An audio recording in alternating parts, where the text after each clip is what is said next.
Your son got me pregnant. What? I want $30,000 as compensation. I received a call at the restaurant from a young woman who suddenly told me this. The woman on the other end of the line only talked unilaterally, without even giving her name. I was initially dismissive, thinking it was a prank call. Little did I know, this call would lead to such an unexpected situation. My name is Kristen Walters. I run a popular restaurant in a certain area of LA. It's been featured on national television and in magazines. And most of our lunch and dinner seats are booked daily. However, with fame came an increase in strange sales calls and prank calls. So, I thought this call was just another prank. Still, I was taken aback when the caller suddenly claimed, "I'm pregnant." I do have a son, but the idea of him impregnating someone seemed impossible. Intrigued by the unusual nature of this prank call, I decided to play along and hear her out. I had an abortion. It hurt me both physically and emotionally. You should pay for the surgery costs too. Excuse me, but who are you? Even with prank calls, you have to respond politely in the service industry. You never know if the call is being recorded and might be used out of context. I'm a customer at your restaurant. Is that the first thing you say to someone hurt by your son? Either of you has any common sense or compassion? I find it hard to believe that my son could do such a thing. The conversation, which didn't seem related to dinner reservations, made my employees in the kitchen and at the counter glance over at me. I smiled reassuringly at them and waved my hand to signal that everything was fine. Your son attacked me on a dark street. You could see his face in the dark? Of course. But are you sure it was my son? Don't play dumb. It's definitely him. Your son, who lives with you. Since then, I've been too scared to go out alone. What are you going to do about it? She detailed how she was attacked. I think you might have the wrong person, not my son. But this seems like an important matter. Could we meet in person to discuss it? People who make prank calls usually don't want to meet in person. So, I suggested a meeting, hoping it would end the call. You want the victim to meet the criminal's parent? Unbelievable. Still, I'd like to meet and verify your story. Are you saying I'm lying? Not exactly, but... Holding back my urge to confront her lie, she started berating me, saying, I can't believe someone like you runs a business. Can we meet to talk, anyway? No matter how many times I suggested it, she refused to meet. So, what would you have me do? Pay the compensation. $30,000. But it's a misunderstanding, and I can't pay such a large amount. You can afford it. I know your restaurant is thriving. If you don't pay, I'll go to the police. Despite the popularity of my small-seated restaurant, $30,000 is a significant sum. And I had no intention of paying. I'll go to the police, then. That's fine by me. My straightforward response silenced her momentarily. If my son really did that, as a parent, I should make him take responsibility. But I don't think he did. How can you say he didn't do it? You should at least suspect your own son. I would believe you if there was evidence. Do you have any? Evidence. It's hard to comply without any evidence. After a pause, as she seemed to be thinking, I was about to hang up. Saying, I'll hang up if there's no evidence. Wait. If I bring evidence, will you pay the compensation? Well, I might consider it. Wait. I'll bring the evidence. Almost immediately after she finished her sentence, she hung up the phone. Owner, are you okay? It's fine. Just a prank call. I reassured employee Greg, who seemed concerned. I don't expect any more contact, as there can't possibly be any proof. However, a part of me felt uneasy about the possibility. of the woman causing a scene in the restaurant. That evening, while preparing for dinner and having almost forgotten about the phone call, Greg came running to me, pale-faced, with a tea-colored envelope in hand. "What's wrong? It's not like you to run inside the restaurant. Owner, it's this." He handed me a letter. It read, "To Miss Kristen Walters, I was attacked and impregnated by your son. Please transfer $30,000 as compensation." Below, a bank account in the name of Nicole Thomas was listed. Greg, who first saw the unaddressed, unsealed letter, looked pale and shaken. "Calm down. But, you know my son." With that, Greg seemed relieved. Inside the envelope was a pregnancy test kit. "What is this?" Other employees, drawn by the commotion, all seemed shocked. Could it really be the owner's son? Some looked at me with disdain, but a brief explanation seemed to convince everyone. I stored the items in my desk and returned to my usual work. Days passed without transferring any money, but a disheartening situation arose. "Owner, another one came." Greg brought another tea-colored envelope, looking fed up. "Okay. Check the contents and put it with the others." Recently, harassment letters had been arriving in the restaurant's mailbox multiple times a day. The owner is the parent of a criminal. Pay up. You have no human heart, a cruel and insincere woman. Irrational, overprotective, toxic parent. Your son is like that because of you. Take responsibility. I'll make sure no customers come to your restaurant. For the good of the world. How long until no customers come? Imagine that oil-soaked, disgusting thing in the food. The content escalated, eventually becoming threats. Fortunately, there have been no real complaints of anything in the food. But always being on alert for a setup is exhausting. Amidst this, something else concerned me. "Owner, there are more empty seats at lunch today." Slowly, the number of customers had been decreasing. Yes. 2 empty tables today, even though we're usually full. I thought of the unfortunate ingredients waiting to be cooked. "Owner." I looked up to see Greg approaching with a laptop. "Look at this review site." The latest reviews were full of slanderous comments. "The service is bad, especially the owner. She's gotten arrogant from TV and magazine features. The food's quality is dropping. The soup was thinner than before. I saw an employee drop raw meat and secretly put it back. Every day, low ratings were posted, and our previously high star rating plummeted. I felt my body shaking with anger. This is unforgivable. How could this restaurant, which has grown through so much effort and put customer satisfaction first, be damaged by such baseless accusations? Preparations are progressing, right?" My voice sounded cold and unlike my own. "Yes, almost done." I smirked at Greg's reply. A week since the slander on the review site started, and customer numbers were dwindling. When I went to the hall, regular customer Mr. Adams and a young woman were sitting at the counter.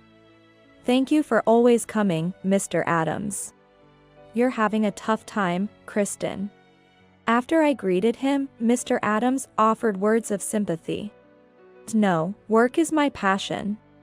I replied with a smile, and Mr. Adams shook his head sympathetically. "That's admirable. Especially with your son's situation. But don't give up. I'm on your side, supporting your son to make amends." "Excuse me?" I froze, not understanding his words. I wondered why your usually busy restaurant was empty. I mentioned it, and this kind girl next to me kindly showed me a webpage about your restaurant. I turned to the young woman, a familiar 20-year-old, seated next to Mr. Adams. "It's tough, isn't it? I like this restaurant. So I've been coming here recently to help a bit. Come to think of it, I remembered that I might have seen this young woman frequently in the restaurant recently. But these things written here are misunderstandings. The regulars have been wondering why the restaurant's been empty lately. So, I explained it to them. What? I couldn't believe what I was hearing. It's just sad when people don't know the truth. And I thought, maybe owner Kristen would be happy to know that there are people like me and Mr. Adams who still come to the shop despite everything. You were spreading uncertain internet rumors to the customers coming to the shop. I raised my voice, forgetting to be polite. Eek, scary. The internet said you were terrible, but I thought it wasn't true. Maybe you really are like the parent of a guy who attacks women. If you did something wrong, you should just apologize. The young woman twisted away from me, as if to dodge a blow. Even though I hadn't raised my hand. Young lady, that's not a nice way to talk. Kristen is tired with everything going on. Mr. Adams tried to defend me, but I wanted to explain that the whole situation was different. Just then, the woman's bag fell from behind her chair. It must have moved as she was twisting and turning. I was boiling inside, but habitually bent down to pick up her bag. Nicole Thomas? I stopped when I saw the name on the student ID that had fallen out of her bag. Oh, it's okay, I'll pick it up myself. She hurried down from her chair to grab her bag and ID, but I had already picked it up. Give it back, please. The name was unmistakable. It was the same as on the letter that came with the unconvincing pregnancy test. It was you. I've been looking for you, Nicole Thomas. I must have mistaken it for my friends. I'm not Nicole. But the photo on the student ID and your face are the same, aren't they? A student at T University, huh? I told you, it's not me. As she began to panic, Mr. Adams looked confused about what was happening. I'm going to sue you. I declared this in front of a few customers in the shop, and everyone turned to look. What? What did I do? I think you know very well. Since we're here, let's let everyone here know about it. I looked around the shop. Only regulars were present. It was great to have them, but it also meant almost no new customers were coming in. I was furious at this young woman for interfering with my business. So, you're the one who called claiming my son assaulted and impregnated you. Demanding compensation, right? I glared at her and questioned her sternly. Yes. I'm the person your son assaulted. She admitted it surprisingly easily, as if resigning to the truth. What? You want to embarrass me in front of all these people? Might backfire on your restaurant's reputation. She crossed her arms and became defiant. This attitude infuriated me even more. Greg, bring everything here. I asked him to bring a stack of envelopes and documents. Nearly 4 inches thick and a laptop from the office. You've been sending harassment letters to the shop repeatedly, haven't you? I read aloud a few of the letters so that other customers could hear. Are you planning to run away? Pay up. The owner is the parent of a criminal. Her son impregnated a college student and didn't even apologize. It's pitiful that people have to eat at a woman's shop like this. I'll make sure no customers come to your restaurant. It's for the good of the world. Some regulars covered their mouths in shock at the harsh words. This is outright threatening, isn't it? There's no proof I sent those letters. Maybe someone else who heard the rumors sent them as a prank. As Nicole desperately tried to justify herself, I silently opened the laptop and showed her another review site. You might have seen this, too. These slanderous comments on the review site, they're also yours, aren't they? I keep telling you, where's the proof? Are you okay, in the head? You seem to like evidence a lot. Especially when the evidence you brought is so flimsy. I showed the initial letter and the pregnancy test to Mr. Adams nearby. This is the pregnancy test she brought as evidence. What do you think? That red line looks like it's drawn with a marker pen. Even I can see that with my old eyes. The customers started murmuring amongst themselves. But it might not be proof that I was attacked. But it's not proof that I'm wrong either. Nicole was insistent on portraying herself as the victim, shouting angrily. I was attacked by your son. And I'm saying it myself. How dare you doubt it? The customers were whispering amongst themselves, unsure who to believe. I'm the victim here, so it must be true. She started crying loudly, as if seeking sympathy from those around. Then let me prove something to you. My son is only 3 years old. Upon hearing this crucial fact, Nicole gasped in surprise. What? I think my son is quite strong and mischievous for a 3-year-old. But it's impossible for him to have attacked you. That can't be right. I know you have an older son. You live together. I've even seen pictures. I've heard you talking about dinner together. With that, Nicole pulled out her smartphone and showed a photo of a young man conversing with me at the restaurant's back door. Oh, that's Mia. See? I knew it. You have 2 sons, don't you? Her confidence seemed to return when I correctly identified the person in the photo. No, that's not right. I immediately denied what Nicole had said. Then who is this person? Don't tell me he's your lover? A young guy having an affair and getting a college girl pregnant? What a scandal. This will ruin not just your restaurant, but also your marriage. She said this triumphantly, but I had something to tell her. That person is my niece. Niece? Yes, a girl. I explained that my niece is boyish and often mistaken for a boy even as an adult. She's a college student staying at my house, helping with dinner preparation and picking up my son in exchange for lodging. If you want proof, shall I bring her here to confirm? I told this to a stunned Nicole, but it seemed she was no longer listening. By the way, about those harassment letters and the review site posts. We have all the evidence we need already. Evidence? No way. Nicole looked faint, almost as if she was about to collapse, as she turned back to me weakly. I've already consulted with the police and my lawyer. I went on to explain everything I had prepared with the help of my employee, Greg. The fingerprints on the first letter with Nicole Thomas's name matched those on the harassment letters.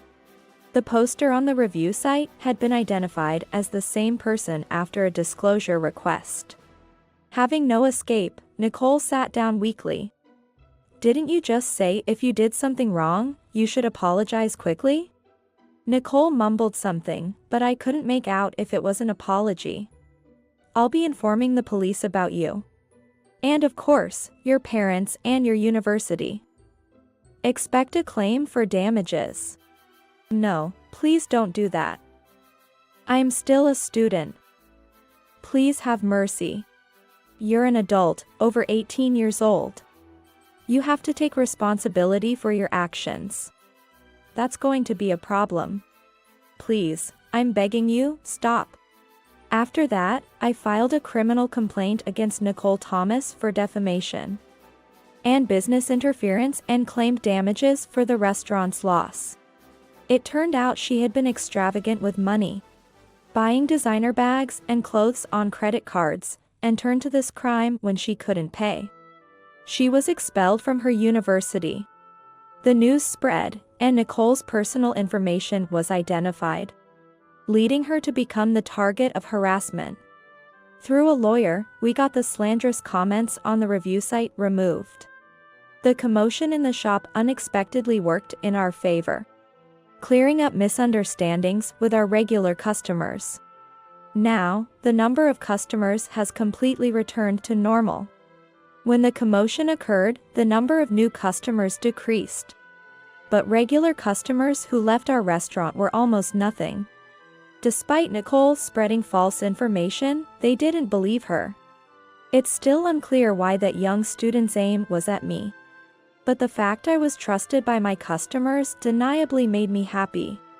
I plan to continue running the restaurant, keeping up the trust of our customers.